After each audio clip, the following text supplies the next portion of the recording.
Arsenal Paris, Ligue des Champions, demi-finale. Yo la team JB, j'espère que tout le monde va bien. Bienvenue dans cette vidéo. On va analyser en détail ce match aller. Il existe une vidéo analyse en duo où on a analysé les potentielles qualifications en finale. Ici, on se concentre statistiquement parlant sur une analyse bien précise de ce match incroyable. Un match qui va être historique puisque les deux équipes, que ce soit Paris ou Arsenal, n'ont jamais remporté ce trophée aux grandes oreilles, n'ont jamais remporté la Ligue des Champions. Donc c'est déjà avant même le début du match, une rencontre qui va rester gravée dans l'histoire de la Ligue des Champions. On est assuré de voir une des deux équipes en finale, bien évidemment, et ces deux équipes ont une motivation qui est au maximum de son apogée. Du côté d'Arsenal, ça fait plus de 20 ans qu'on souhaite revivre une finale de Ligue des Champions. Et du côté de Paris, depuis le rachat du Qatar, on espère en vain et en vain et en vain inscrire son nom chaque année. L'histoire s'est trop souvent répétée, mais s'il y a bien une année où Paris a toutes les cartes en main,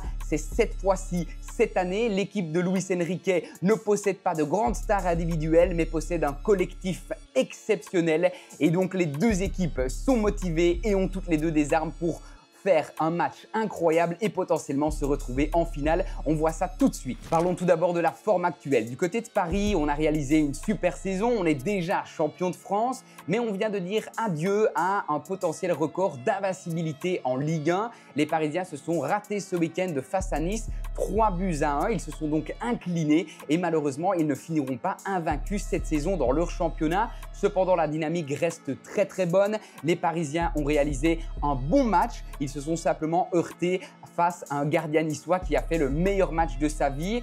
Qu'est-ce qui est à retenir de ce match et de cette petite défaite? C'est qu'en attaque du côté offensif, Paris sait comment créer des occasions, sait comment marquer, mais qu'il reste quelques petits soucis défensifs, notamment du côté du gardien. Moi, je suis désolé, mais Donnarumma, j'ai de plus en plus de mal. Parfois, c'est extrêmement bon et ça réalise un match magique, notamment comme face à Aston Villa. C'est lui qui a clairement sauvé la qualification. Mais parfois, ça passe complètement à côté d'un match. Donnarumma, il a souvent besoin de se faire peur, d'encaisser un goal pour après se réveiller et réaliser un gros match. Et à ce niveau de la compétition en Ligue des Champions, ça risque peut-être d'être un petit peu trop juste. C'est pour moi une faille qu'évidemment les attaquants anglais vont essayer d'exploiter. Donc attention à la défense parisienne qui parfois a également plusieurs difficultés sur des phases arrêtés, sur des coups de pied arrêtés. Ces petits détails doivent être corrigés avant cette rencontre Arsenal-Paris parce que du côté d'Arsenal, on possède la meilleure défense anglaise depuis 2 saisons. Cette saison, c'est en l'espace de 34 matchs, seulement 29 goals encaissés. Donc, c'est vraiment une défense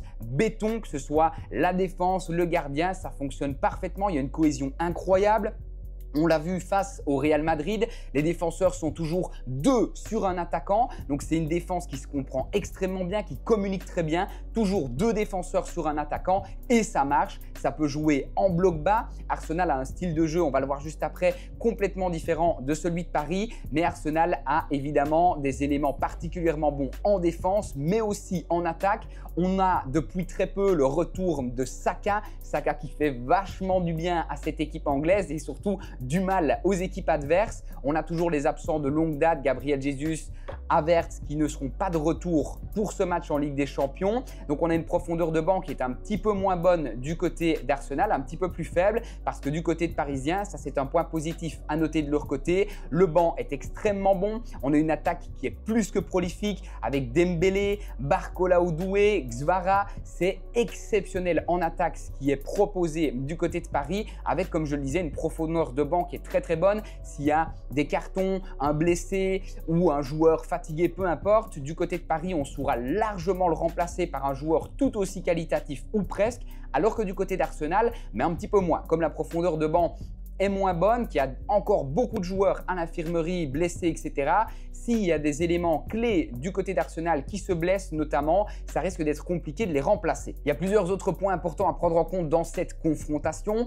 On aura ici Paris qui va rencontrer pour la sixième fois Arsenal, et lors des 5 dernières confrontations, Paris n'a jamais gagné. 3 matchs nuls et 2 victoires pour Arsenal, dont une victoire cette saison en Ligue des Champions dans les phases de groupe. Alors attention, c'était un match qui était complètement différent. Depuis, Paris est largement monté en niveau. Paris a également un effectif qui est différent puisqu'à l'époque, il n'y avait pas Dembélé, il y avait beaucoup d'absents. Donc c'est un match qui n'aura rien à voir avec le premier, mais c'est important à noter que Paris n'a pas toujours eu de la réussite face au club anglais, notamment en déplacement. En déplacement, Paris s'est déplacé 6 fois en Angleterre dans ces dernières années et a perdu 5 de ces 6 déplacements.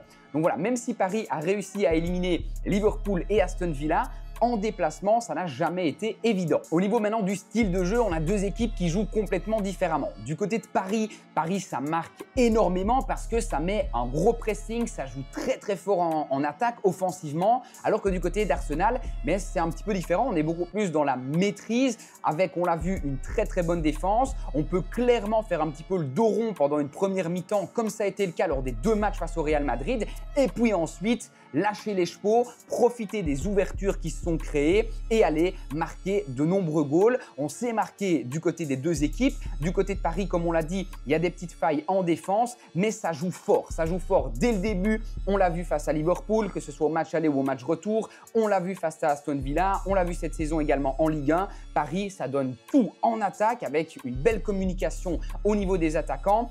Et donc clairement, ici, je ne vois pas un match qui restera fermé. Même si Arsenal possède une défense extrêmement bonne, les Parisiens ils vont arriver déterminés avec de l'ambition. Arsenal à la maison n'aura pas le choix que de faire une performance parce que bien sûr, ça sera plus dur en France au Parc des Princes. Et du côté parisien, on n'est pas du style à subir un match et à essayer de perdre 1 ou 2 goals pour pouvoir faire mieux à la maison. C'est vraiment pas du tout le style de Luis Enrique, pas le style des Parisiens. Donc moi, je vois franchement une belle bataille. Dès le début, les Parisiens vont attaquer et ils risquent d'avoir des goals probablement des 2 côtés. Du côté d'Arsenal, on s'est marqué et à la maison, on est dans l'obligation de le faire, notamment en exploitant les petites failles défensives parisiennes.